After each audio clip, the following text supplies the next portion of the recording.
PhD many years ago. It's a pleasure to be here again. And I was asked to give a more general talk, which is not so much about my own research. Some of it will slip into it, but it's a more general talk. So, of course, for all of us, the origin of the elements is something very important. I was just sitting this morning, very early, looking at my little glass of vitamins, and asked myself, how many chemical elements do we really need, the human body? And we'll come back to that at the very end. Maybe you have all sorted it out. I asked my daughter several weeks ago. She still hasn't come up with an answer, so I had to rely on my vitamins. But that will give you a little, maybe flavor of what is necessary for the human body. But of course there are many more elements, some of which are also dangerous to the human body and to life. The general public is also very interested in astronomy, and not the least in the elements, for example. This is a press release of a little more than 1 year ago. Where do all the elements such as iron in our blood come from?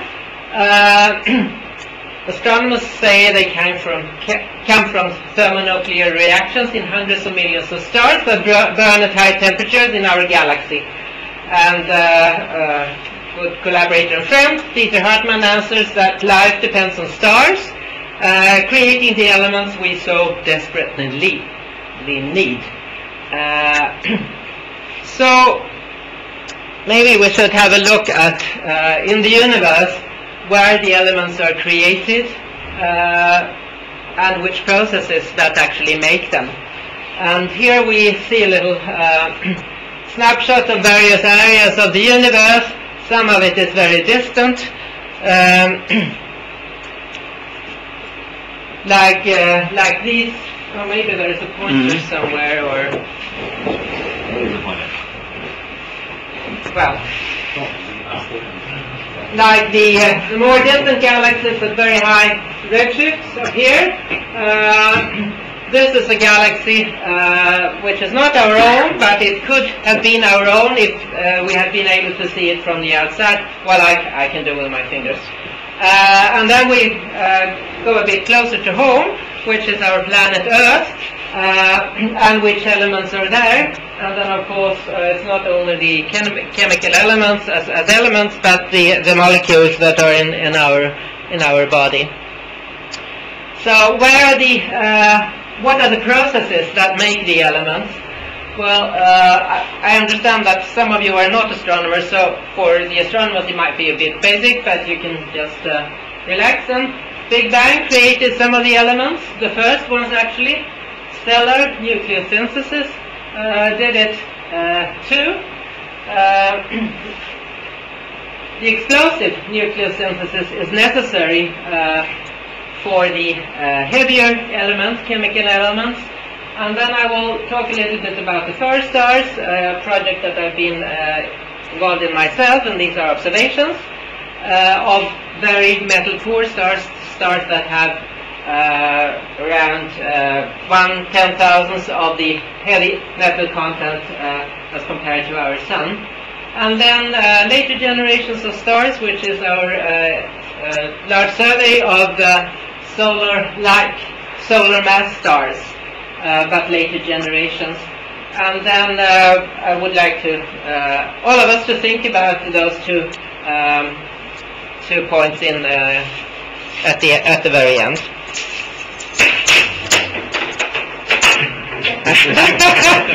Very good.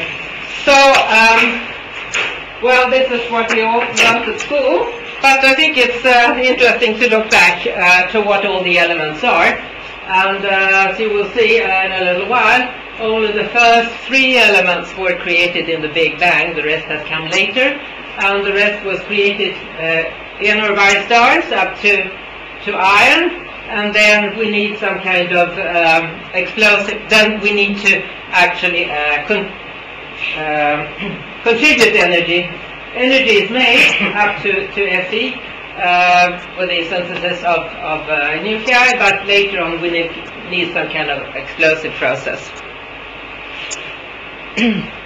And if we look at the abundances of the elements, it looks like this. And you should, I remind you that this is a logarithmic scale, so here is a 10 to the 12 difference in abundance.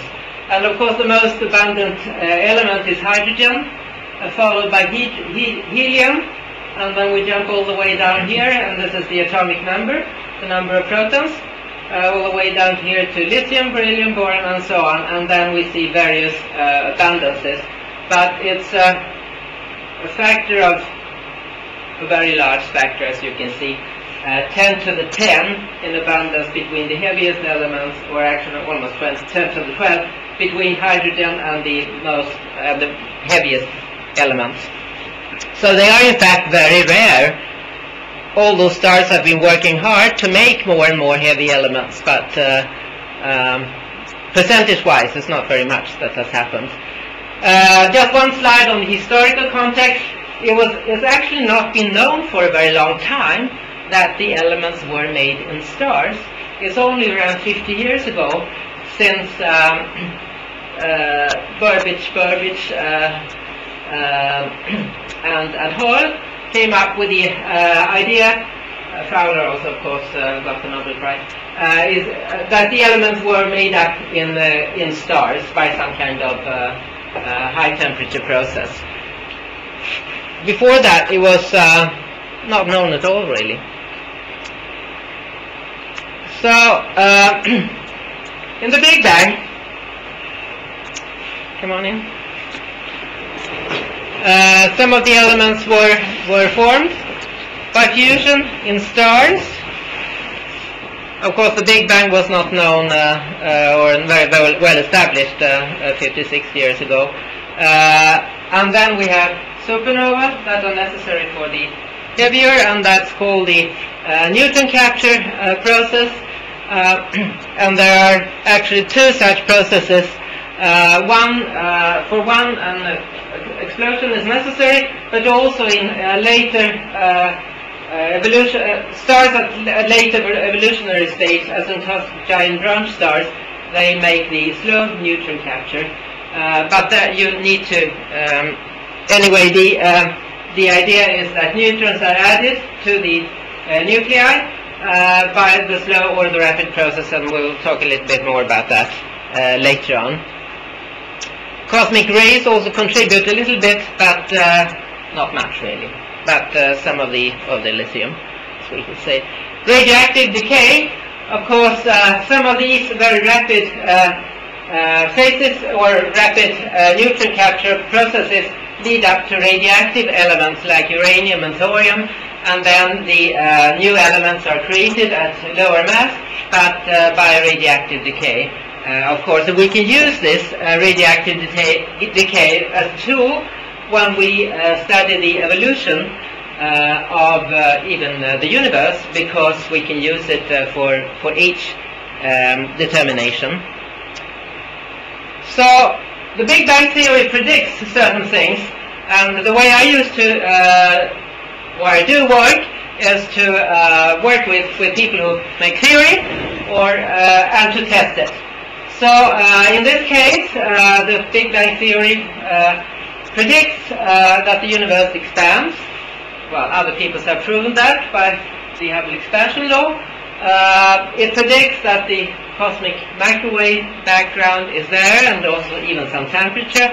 And as you know, last year's Nobel Prize was given for a project related to the COVID project related to the microwave background. But what we can test in stars is the abundances of these elements, the first elements. They were so the theory predicts actually some abundances, and that's what we can test in with stellar spectra. And if you have questions while I talk, just interrupt me, because there is no need for me just to talk to get through a certain number of slides here if you don't understand what I say, or if it's anyway, so just interrupt when you feel like it. So we have actually, in some of the first stars, some of the more primitive stars that have very few heavy elements, we've actually tried to test the abundance of lithium-7. And actually you should appreciate a little bit that some of the lithium in the lithium batteries that we have in our cameras or whatever actually was created by this process. It's a little bit of it was also created in stars, but anyway, it's well, of course, the hydrogen. There is no hydrogen created after the Big Bang, so of course that is also, I mean, all the water we drink in the oceans. So this is the diagram we use to test the theory for the abundances. So on this scale, it's also a logarithmic scale, as you see. We have the abundance of a certain element. This is the prediction from the theory. This is the baryon to photon density, which is a very important parameter in the theory. And that's actually what the theory says, give this baryon to photon density.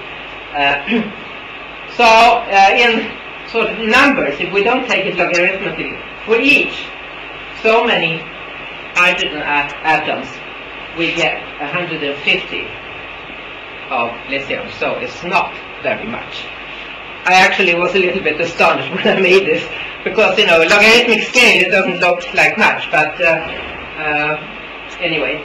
So what we can test is the, for example, lithium content in stars. Helium is not very easy to test in stars. You can use other astrophysical objects to do it. So we have looked at lithium.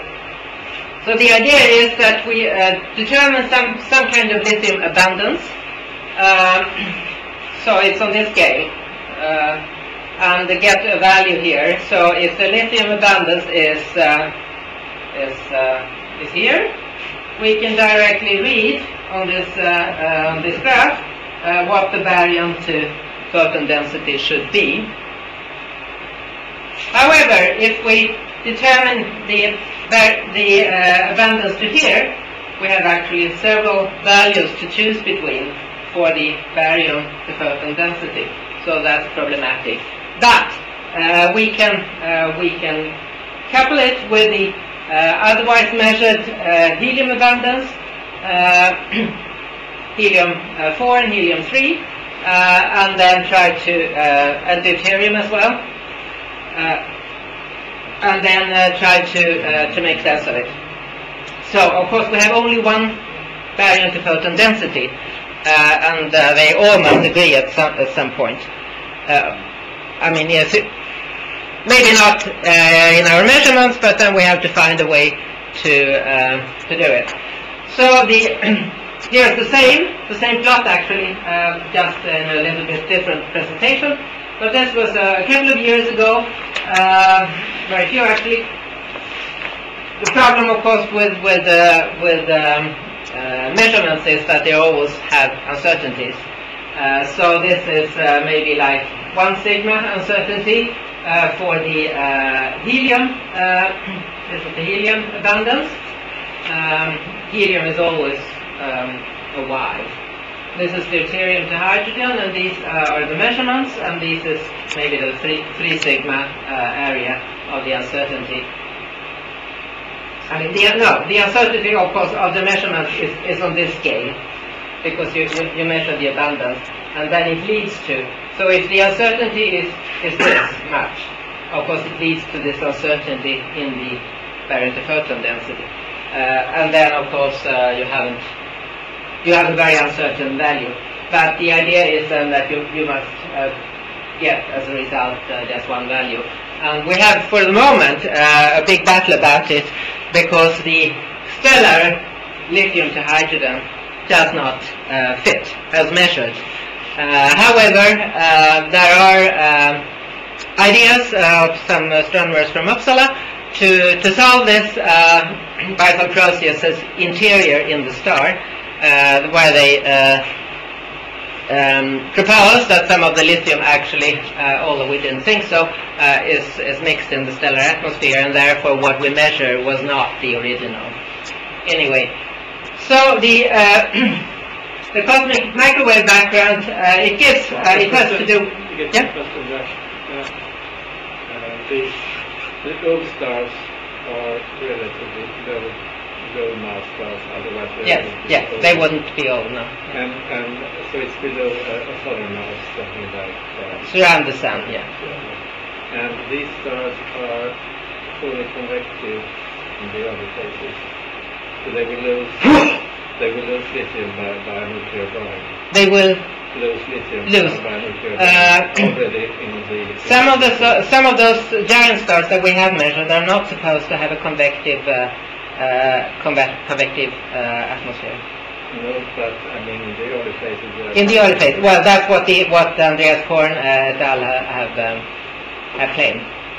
Yes, that some of the lithium. But it's of course time critical anyway. Yes. So there are theoretical difficulties in the earliest phases. That's right. Yes, that's right, and it's being worked on.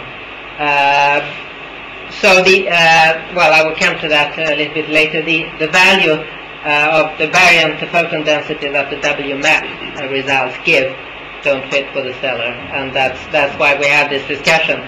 So I mean, but this is completely new in how you see these types of stars, these massive stars, and it has been assumed so far, according to the theory about stellar atmospheres, that most of those stars did not have convection in their atmospheres, and therefore the measured value was the original. Well, that should be said, of course, to the maybe biologists or geologists, that because stars produce a lot of heavy elements, but usually they don't penetrate out to the surface, so we don't measure them. They are kept inside the star, most of them, for most types of stars, and they are only given back to the interstellar medium when the star explodes. And actually, much of the heavy elements that the stars produce, if it's a low mass star, it might not even explode, and it's just kept inside the star.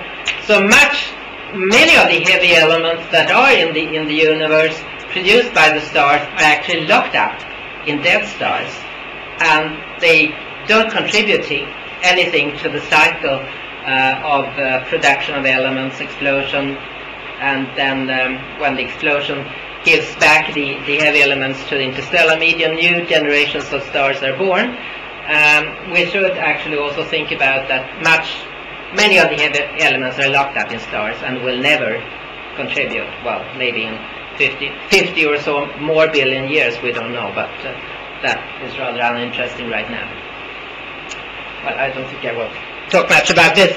What is measured in the microwave background is actually temperature fluctuations, and this is what it looks like. You've probably seen this picture many times. But if everything is isotropic and homogeneous, we can't really imagine this is the very first type. It's actually some kind of temperature fluctuation. If everything is isotropic and homogeneous, we don't expect. We have difficulties in understanding how galaxies and stars were formed. You need some kind of inhomogeneity, and this has actually been measured in great detail recently, and more experiments are coming up.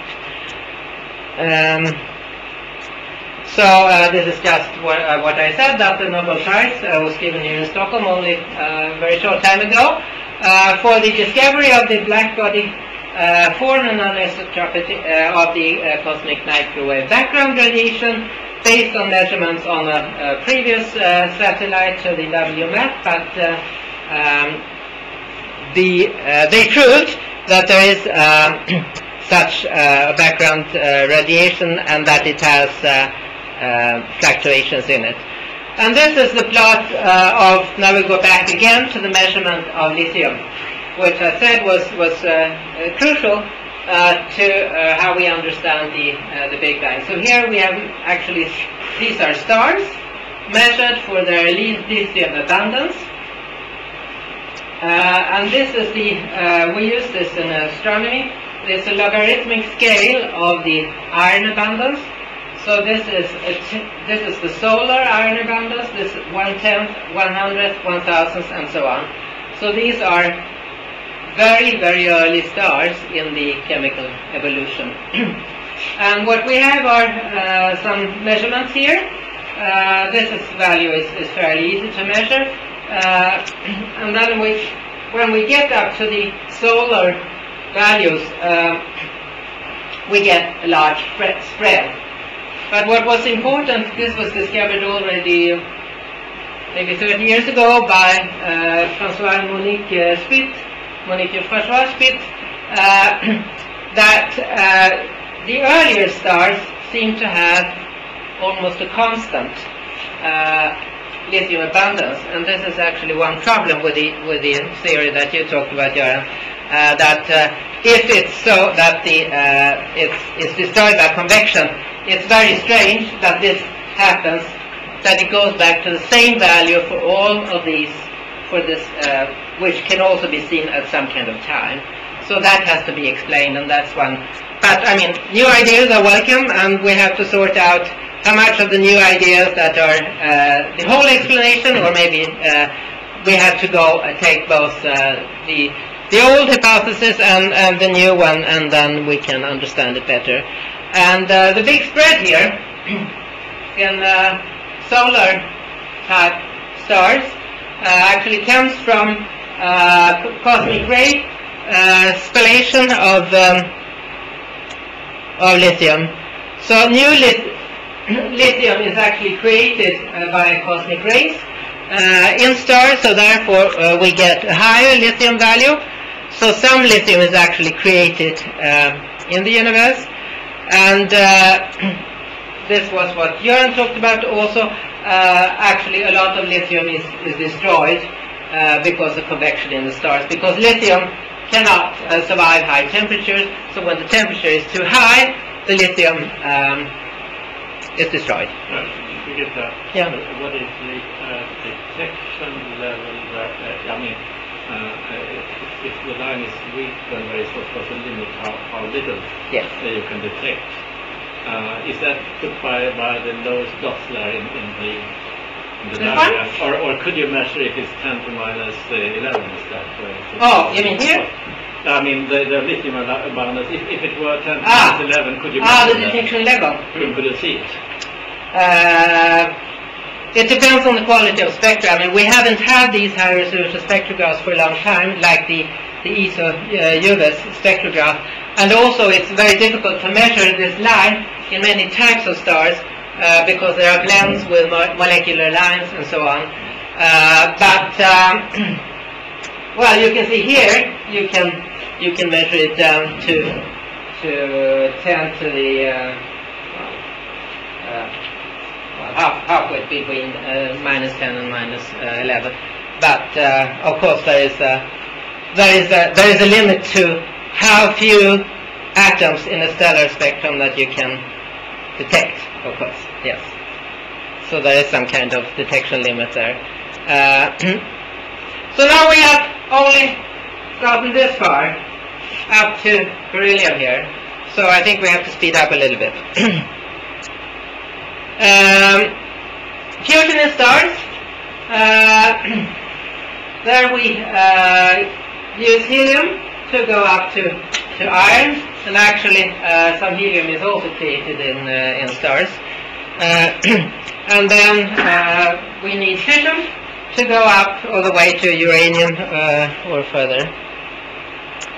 And I talked about how the stars are formed in molecular gas. Here we see a very nice example of regions in the universe where the stars are born out of gas and dust. And dust is actually a very important factor also for star formation. So in as the stars are created, they are also evolved later on. So medium-type stars, their diameter increases, they become red giants, planetary nebula, but the larger, higher mass stars, they go into a phase where they explode. And this is the Crab Nebula in optical light.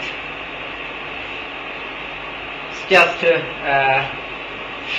to remind you that hydrogen burning is also something that happens in stars. So we actually increase the original helium from the Big Bang a little bit.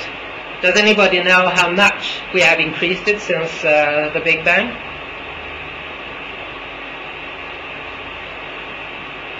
Not much. Maybe 1.5% or 2, not more. So it's not very much.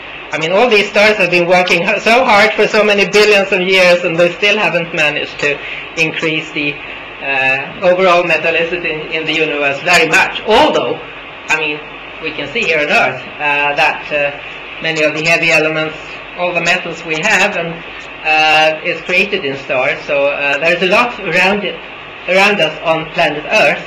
But if you take all of the mass in the universe, there is not much heavy elements. So we go a little further from creation of helium to beryllium, which decays very fast. And here we come to one of the important elements for life, which is carbon. So this happens fairly quickly because beryllium decays very fast. It's called the triple alpha reaction. I will not go through all the reactions, but it's just to point out a few reactions that are necessary to go further up the ladder. And here are some more reactions, and you can see that carbon here is added with hydrogen, and actually we create some helium also in this process, and we still are left with the original carbon. But as you can see, energy is created, and this is of course why the stars are hot. I mean, so that's why the stars shine. Wait. And this is another process also, where we create from carbon oxygen, and you go through various steps here. So you create nitrogen and you create oxygen, and this is called the CNO cycle. So this is a very important process also in stellar burning.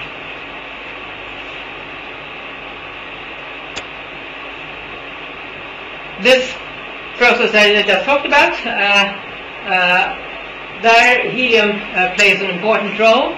It's called, and then we look at some of the observations where helium has, through the alpha process, created some of the elements. One of those is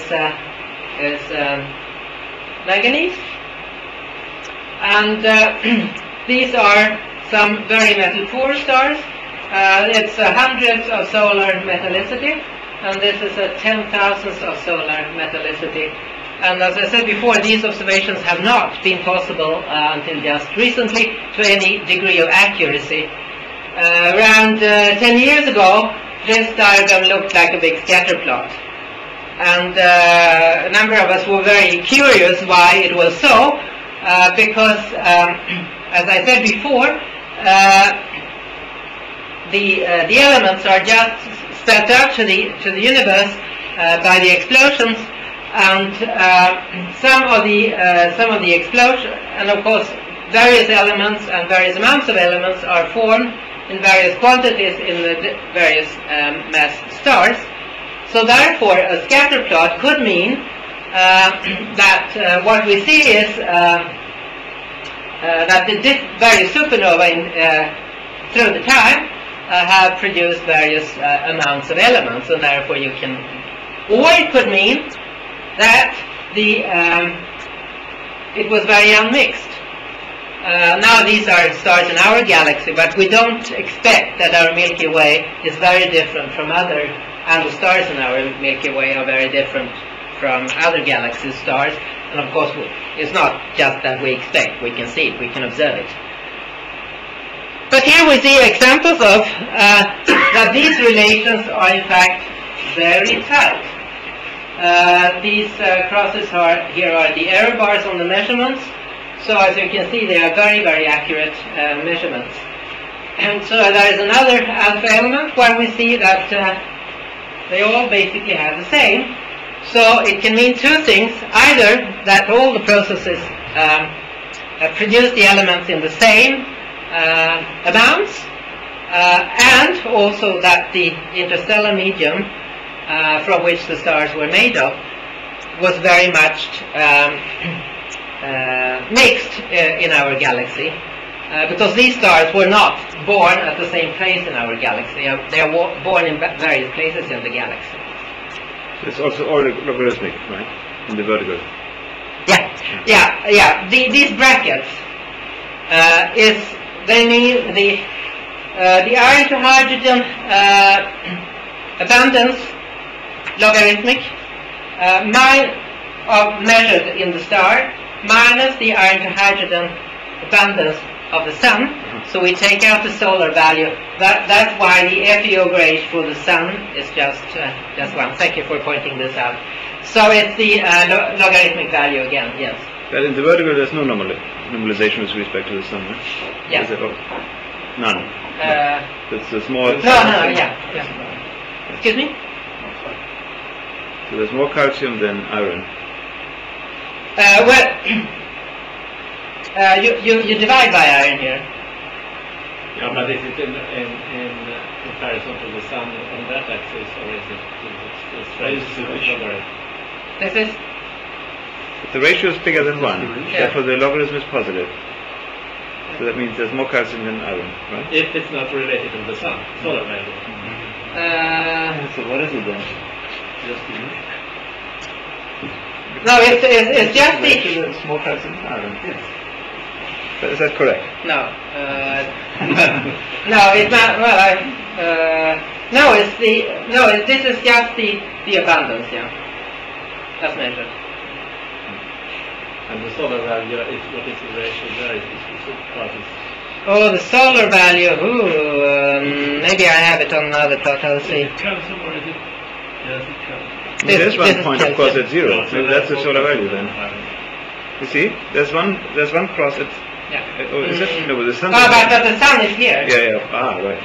The sun has 0 here. Yeah. So I probably have it on another plot later on. I will see. And here is silicon, which has a little bit more scatter, but still.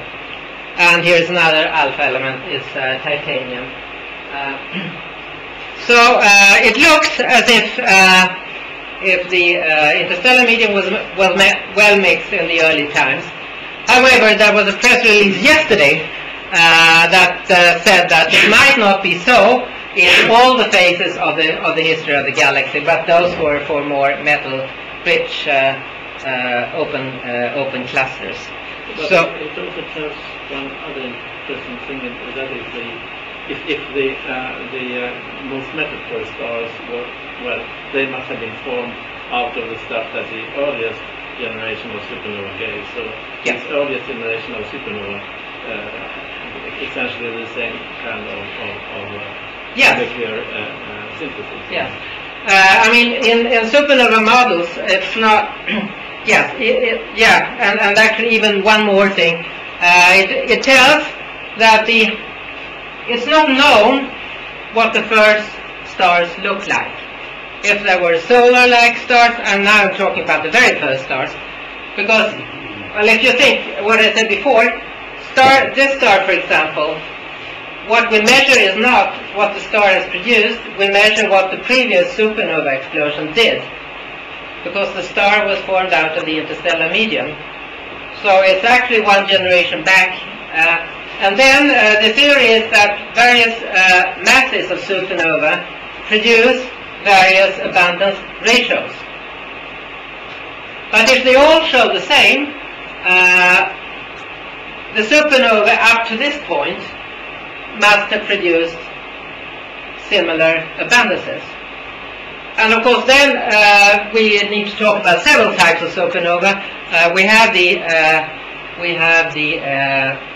supernova type 2 and supernova type 1. Supernova type 1 were later phases. So the supernova type 2 are explosions of very massive stars. And for the moment there is a big debate if the very first stars were massive, very massive. Because in the early universe it's also difficult to get a process mechanism that can be used as a cooling agent for the very first stars. Well, this is rather complicated, but still, the message is that maybe it's so that the very first stars were extremely massive. There were no stars like the Sun that was born in the very first times. When we go a bit further down here, well, we can measure around here. We can measure stars that are not very massive, and that's why they are still here. Otherwise, they all would have exploded. Yeah. To make sure I'm not sure if I'm following this. You said that earlier on you said that you can't really see the heavier elements in the stars. You don't observe those. Well, the heavy elements that this particular star has produced, we cannot see. You see that when you get a supernova. Yeah, we can only see the previous generation. Yeah. So then you know that they've been, and you know for some reason that the site of production is the star, not the supernova. Yeah. Okay. So why is that? No, say it again. I think. So do you know that the site of production was the actual star and not the process of supernova? Or can you distinguish between those two things, or is there no way? Well, for the in the explosion, it's only elements that are heavier than iron in the explosion itself by the heavy neutron capture. But the elements like these ones, they were produced in the previous generation of stars, and it's the mechanism that spills it out. The explosion that spills it out. Previous generation of star being the star that just blew up? Or yeah. Say we have so you can say which bits of the processes happen in which of the two stages, either in the star or the supernova. Well, say we have a star of 200 solar masses, which is a rather heavy star. It produces a lot of heavy elements, well, all the way from helium and up to iron. But this particular star lives very shortly because it's so massive. So when it explodes, all these things are spilled out into the interstellar medium. Not very long after, this molecular cloud contracts to make stars, to make a new star, and that could be a star that's not so massive. And this is the star, could be the star, this one for example. This star is only a little bit more massive than the Sun, so it's a small star, and therefore it can live very long. So some of these stars we have measured the age, and they are almost as old as our galaxy itself. Did that make it clearer? Or we can discuss more. I mean, maybe I have a related question here to this. I mean, I think part of the not irritation, but part of us wondering here about something comes from the fact that you mentioned that some stars lock up. Yes. Heavy elements, or all kinds of elements, of course. The question. Now he doesn't even listen. And the question is therefore: is that actually critical, important for us to wonder about this and to understand this? That some of the stars actually lock up certain elements, or is it just unimportant? I would actually think it's maybe unimportant. I mean, it really just means that whenever we produce heavy elements, it's only maybe a 20% or a 5% fraction of all the heavy elements that ever get out. Well, you can say it like, well, it might be a little more, but still. Now, yeah. An interesting question is perhaps, but this is maybe answered with no here already, whether this ratio by how much mass do you put into stars which lock up the elements, I mean the less massive stars, it's always the less massive stars which never explode.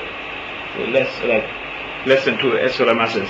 Whether this ratio actually has been time dependent over the history of the universe. And maybe the answer is no, and the reason is because this is all flat.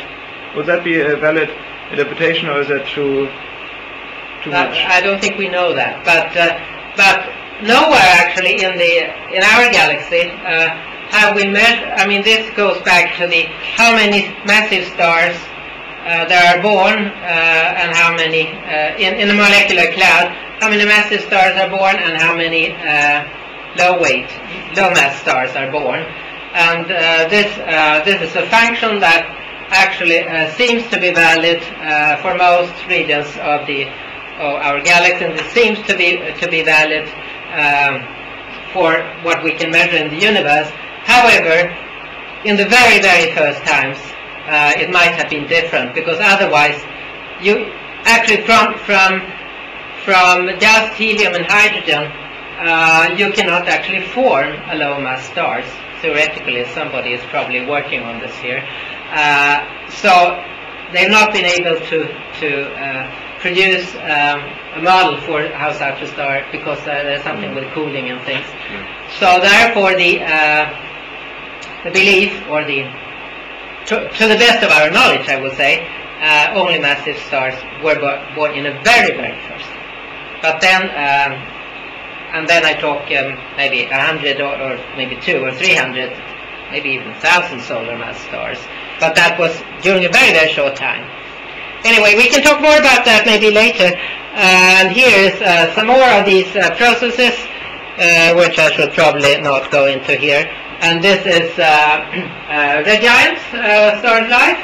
And here we have helium, and as you can see, helium plays an important role here. But then we come up to iron, and you see that energy is produced at all these. And then we get no further in the stars themselves. And this is because, and I will not explain this in any great detail, because the binding energy gets at this maximum at iron, and then we need to, for heavier elements, we need to add energy in order to get all the way up to uranium. So production of the heavy elements we need, we get for the core collapse supernova. It's when the star core collapses, and then we have the thermonuclear supernova, where we get catastrophic burning of carbon and oxygen and produce large amounts of nickel. And these processes for the two types of supernova are important, and you can study this in stellar spectra. They are very important for our understanding of the evolution of the universe. And for the most massive stars, we get elements all the way up to thorium and uranium, which we have been using as a tool for the evolution of for each determination of one or two stars. Evolution of abundance is, and now we take a larger area of this Fe over H, of the iron to hydrogen abundance, and compare oxygen to iron and nickel to iron. And here you can see the sun. So here is the sun at this zero value. And this is a famous paper that was published by Bengt Edvardsson, Johannes Andersson, Bengt Gustafsson et al. It's more than 10 years ago. It was the most cited paper in astronomy and astrophysics since that time. And it was a gigantic work to measure all these points. It doesn't maybe seem much to you, but it's really a fantastic, heroic effort they made, and it's been used a lot. Where one can see traces of the two supernova. These are the massive supernova, and it shows that oxygen was produced a lot by the supernova type 2, while and it changes through the lifetime, partly depending on that more and more supernova type 1A dominate the picture here. There are not so many type supernova 2, we believe, when the two processes are added together. And here we can see one element that seems to be stable.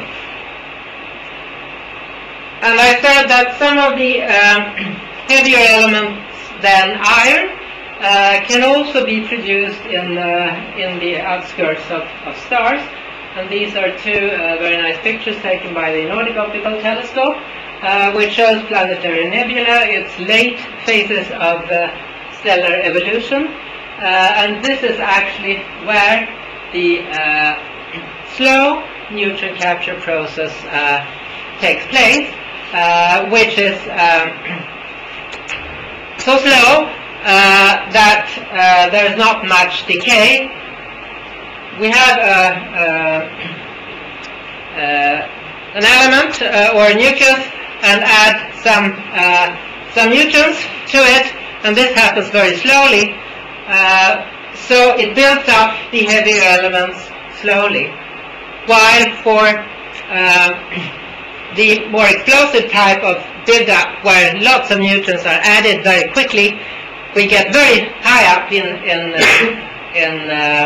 chemical element mass or nuclear mass, and then we have the decay from radioactive elements.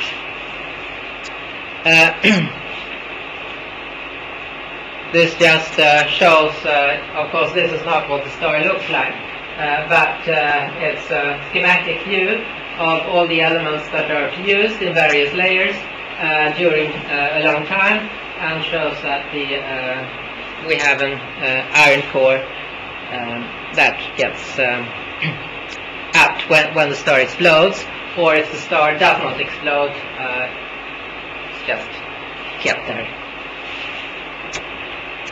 But the rapid process, here we see some pictures of supernova. This is the Crab Nebula, where the pulsar is in the middle, and these are two wavelength regions. This is the visible light, and this is the same thing in X-ray. It's quite different. Beautiful, both of them, but of course we don't only rely on optical measurements, but for elemental abundances of stars, it's a very good tool. While radio and millimeter wavelengths are very important for the stellar medium. Here we have some nice supernova pictures, and what I wanted to show here was one interesting thing that was measured on Cassiopeia A. This refers to the number when it exploded. It's not quite known. This is Tycho supernova, and this is Kepler supernova. And here we can see that the heaviest elements in the explosion got further out than the not so heavy elements. So there's more iron out here in the very outskirts than a little further in the. I mean, this is not a star now. This is what it, I mean. The remnant is in here, so this is a very large area of the. Well, this just. I don't think I should go very much into this, but it shows. One more. Yeah. So the two processes. This is protons. This is neutrons. So here is the Big Bang, just the three elements, the light elements. We get up to here, to iron, in stars, and then we have all this region where the heavy elements are built up. By the S process, they're all stable here.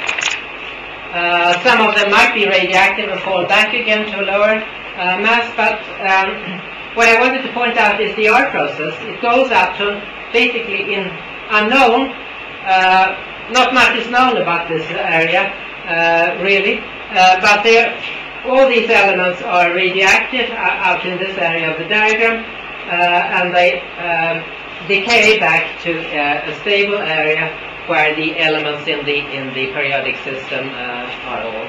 So here we get all the way up to uranium and thorium. And this is compared to the Sun, which is one very interesting thing. These are now the heavier elements up to lead. Of course, lead is produced in two ways. It's both a decay product from radioactive elements, uranium and thorium, various isotopes of lead, but it's also created by the slow process. So it's two ways we can produce lead. But as you can see, it's not. The red curve is the solar R process. Well, maybe this is not. This is the solar R process, the rapid process, and this is the slow process. So various amounts of various elements are produced in the R process and in the S process, and this is measured to great accuracy in the Sun, where you measure various isotopes. So this point here consists of several isotopes. But we're actually arguing whether this point for the solar system, if you divide it up into isotopes, is the correct one for the division between the red curve and the blue curve. But it's nothing for today. And this is well, from light to from death. This is a supernova explosion to that fills the interstellar medium and make up the clouds from where newborn stars are born. And this is just another molecular cloud which is opaque. There are lots of stars behind it, but we can't see them, at least not in optical light. So as I've said several times, the first stars contain elements from the Big Bang. And then by the first stars, I mean not the very first generation. I mean the first generations of stars, because not one star without any heavy element is found yet. We have not found any star that has less heavy elements than 1/100,000th of solar. We have already actually talked about all of these points. So this is the VLT, the Very Large Telescope in Chile, which we have used for some of these. And this is just to show the size of it. This is the size of an astronomer. It's not me, but maybe somebody my size. It's a gigantic machine, and this is the spectrograph that we have used. To show you how spectra look like. This is a spectrum of the Sun, and this is not noise. It's actually spectral lines. It's heavy elements, all of these things. So this is an iron line here, and here you have a nickel line. And the reason why I show this is to show you the difference between a spectrum that has 10,000ths of this is Fe over H of then -3. The 10,000ths of solar metallicity, and as you can see, the iron line here, for example, is much wider than the iron line here, and this is actually what we measure. Basically, the area below this, while this is blends of many things, but that's another thing. And as you can see, if we go further down in metallicity, we have very few lines, which is a very nice feature because it makes it easier to measure. You can measure with higher, this line you might imagine, we can measure with higher accuracy than this line, which is just a blur of many things, and maybe this whole area consists of 10 different spectral lines, and then it's very difficult to sort out what is what. But a star like this one, with heavy element content of 0, is not yet observed. And there is a big debate for the moment why this can be. Don't they exist at all? Or one reason could be, as I said, that they were all very heavy and there are none left. They have all exploded, for example. And the heaviest elements we have measured are thorium and uranium.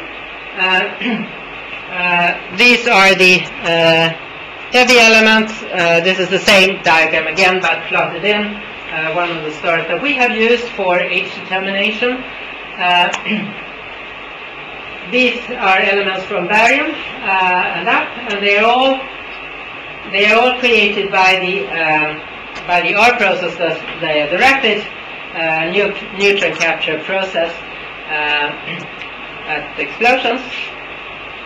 And the way the radioactive H determination, for example, is like, well, the same principle as carbon dating in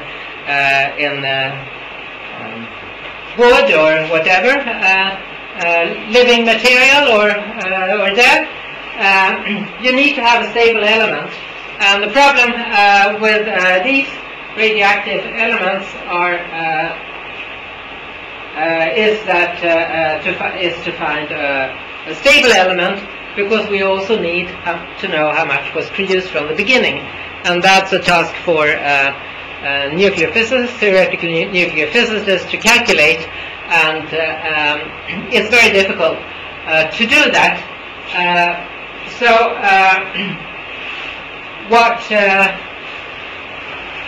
Well, I might, this is just, okay, this is just to show where various types mass supernova are expected to contribute most, but I think time is a little short for this picture, so we'll go on with various, because if we talk of the evolution in the universe, evolution is time. We need to know something about time, and carbon-14 is good for archaeology for time scales of some thousands of years, but it doesn't help us much in astronomy, even if we could find carbon-14. For geology, this ratio is usable. Meteorites, rubidium to strontium has been used. For stars, we have used models of stellar evolution, but the problem is that we don't have a good zero point. We don't have a good measurement. It's a theory. Cooling of white dwarfs has been used. It's the time it takes for a mass to cool down to a certain number of degrees, and that of course takes some time. That has been used. But I wanted to get to this, the decay of uranium and thorium, which can be used for radioactive H determination. And the reason why we can use this uranium to thorium is the half-life time. I've listed a number of chronometers here where the half-life time is 1.3 gigayear for potassium, where the daughter isotope is argon. And this is not so good because times for stellar ages are much longer, so there is hardly any potassium left. While rubidium is 47 gigayears, this is 10 to the 9, so it's a little bit too long. That's much longer than the age of the universe. And here you can have, well, uranium to lead, and as you can see, lead is produced in various decay products in various isotopes, while 14.7 is a good half-life time for some elements. But what we saw was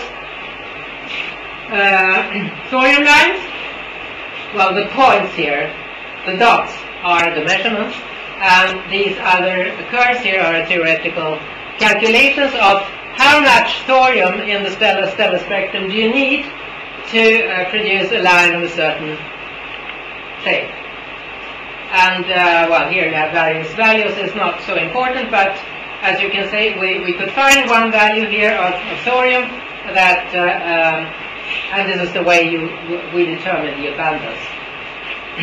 And the prediction here is much more tricky. of uranium, but still this was the first uranium line that was found, and here one has the same type of calculations of how much uranium do you need to produce this very, very tiny line. And we got some values out of it and did an age determination, and this is when the matter was created. It's not when the star. We actually don't measure the age of the star. We measure the age of the matter. So, how long time ago was it since this uranium and thorium was created in the previous supernova explosion? It might not be a very long time between the explosion and the star was formed. So,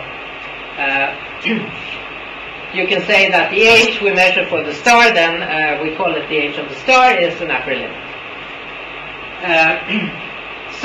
Uranium to thorium, by calculations we know what was 100%, how much it was, and then we can just look at this ratio. This was half-life time, or half of the uranium had disappeared after 6.7 billion years, and this is the value we measured. So it was around 20% left of the original, and it's around 13.5 billion years. These are just the equations, and here you can see why we choose uranium to thorium and not thorium to a stable element, because the first thorium's half-life time is very long, so you get a very large factor here. This is the original that was created, and this is what we measure now. Very simple.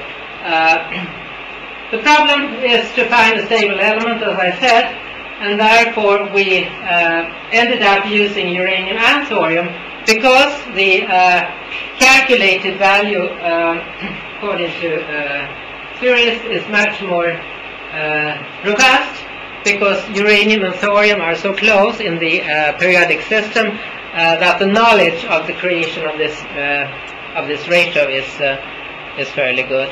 And the age that we got was 13.5 or somewhere around, with some kind of uncertainty. Maybe it's even a little larger. But previously, the radioactive decay using just thorium and europium had a very large uncertainty, and it's a little bit uncomfortably large to be usable. The microwave background I talked about in the beginning, and from those measurements we know probably that the age of the universe is 13.7. Of course, there are some assumptions in this.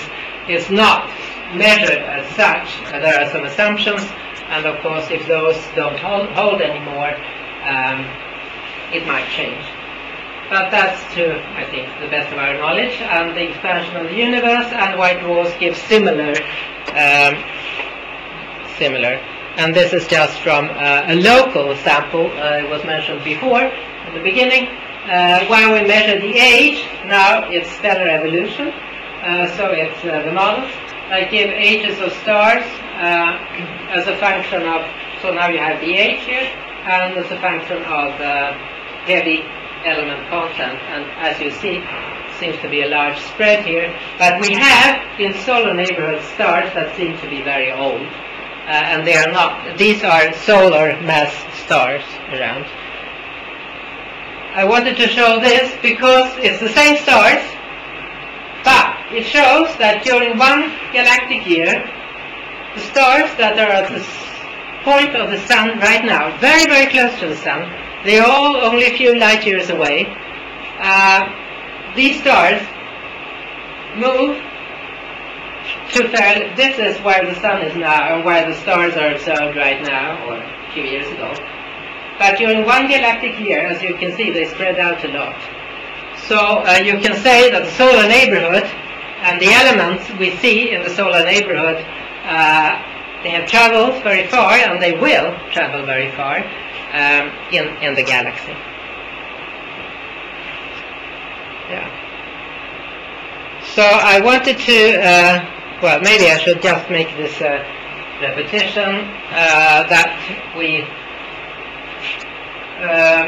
talked about the Big Bang, the first stars, massive stars, and that the elements are ejected, and then the last thing I would like to ask you, was the Big Bang important for human life?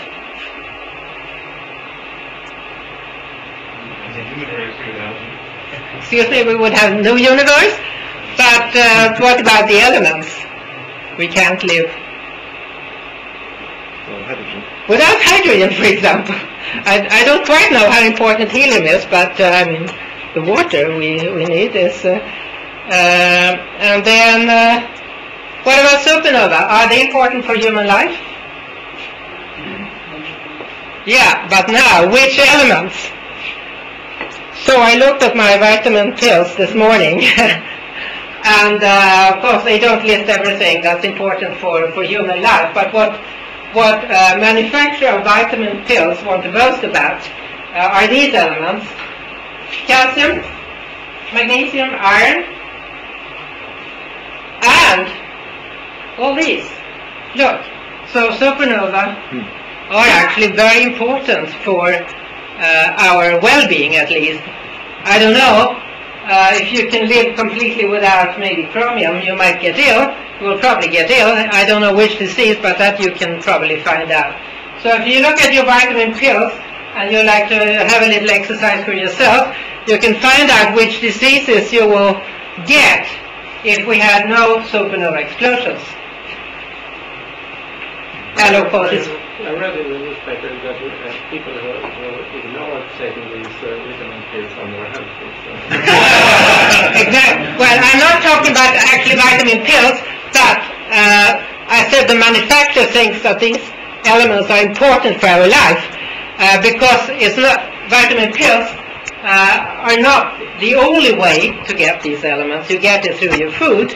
I mean, you get iron through a lot of quite natural food. So, yeah, that's it. Okay, thanks, Rebecca.